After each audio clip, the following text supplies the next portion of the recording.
Hello மக்களே! சிந்து பைரவி அடுத்து என்ன நடக்க போகுதுன்ட்டு இந்த ஒரு வீடியோவில் ஒரு குட்டி ப்ரோமோவா பார்க்கலாம் வாங்க. ரொம்பவே கவலையோடு இருந்துட்டுருக்காங்க நம்மளுடைய சிந்துவும் சிவாவும். ஏன்னா எல்லாரும் முன்னாடி சிந்து பொய் சொல்லி தான் இந்த மாதிரி கல்யாணம் பண்ணிக்கலானா அப்படின்னு சொல்லிட்டு கேட்டுக்கிட்டு இருக்காங்க அன்னபூரணி. சிவாவும் சரி சிந்துவும் சரி 2 பேருமே வாயை திறக்கிறது இல்லை. இப்படி நீங்கள் எதுவுமே பேசாமல் இருந்தால் என்ன அர்த்தம் சொல்லு சிவான்றாங்க. சிந்து நீ வாயை திறந்த பேசினா தானே என்னன்றது தெரியுன்றாங்க. 2 பேரும் சொல்லாமலே இருக்கீங்க, என்ன விஷயன்றதை சொல்ல போறீங்களா இல்லையா அப்படின்ட்டு ரொம்பவே டென்ஷன் ஆகுறாங்க. அது வந்துன்னே இருப்பாங்க. இங்க பாருங்க அது இதுன்னு சொல்லி மலிப்பிட்டு இருக்க கூடாது, இங்க எனக்கான விஷயம் தெரிஞ்சு ஆகணும்ன்றாங்க.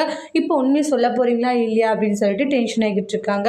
அதுக்கு அடுத்ததான் பார்த்தீங்கன்னா நம்மளோட சிந்து எதுவுமே சொல்றதில்ல. அதுக்கு ஸ்னேகா இருந்துட்டு ஆதரத்தோட நிரூபிச்சுட்டு இல்லைன்னுவாங்க. உடனே மகாவுடைய ஹஸ்பண்ட் இருந்துட்டு ஸ்னேகா பணம் கொடுத்து ஹெல்ப் பண்ணியிருக்கா, வைர நெக்லஸ் கொடுத்துருக்கா, அதனால தான் மகா இப்படி எல்லாம் பண்ணிட்டு இருக்கா அப்படின்றத சொல்லுவாங்க. அப்போ அனுப்புறன்னு இருந்துட்டு ஓ அவ பணமும் வைர நெக்லஸும் கொடுத்தான்னா மகான் இந்த மாதிரி எல்லாம் பண்ணிட்டு இருக்கியா அப்படின்றத சொல்றாங்க. உடனே மகா இருந்துட்டு அக்கா அப்படியெல்லாம் இல்லக்கா, இவர் சொல்ற மாதிரி இல்ல, ஸ்னேகா இதெல்லாம் பண்ணதான் இப்படி எல்லாம் பண்ணிட்டு இருக்க, சிந்து மேல தேவையில்லாம பழி போடுறேன்னு சொல்லிட்டு ஆர்கியூமெண்ட் பண்றாங்க. அதோட இந்த பிரமும் முடிச்சிருக்காங்க. தேங்க்யூ.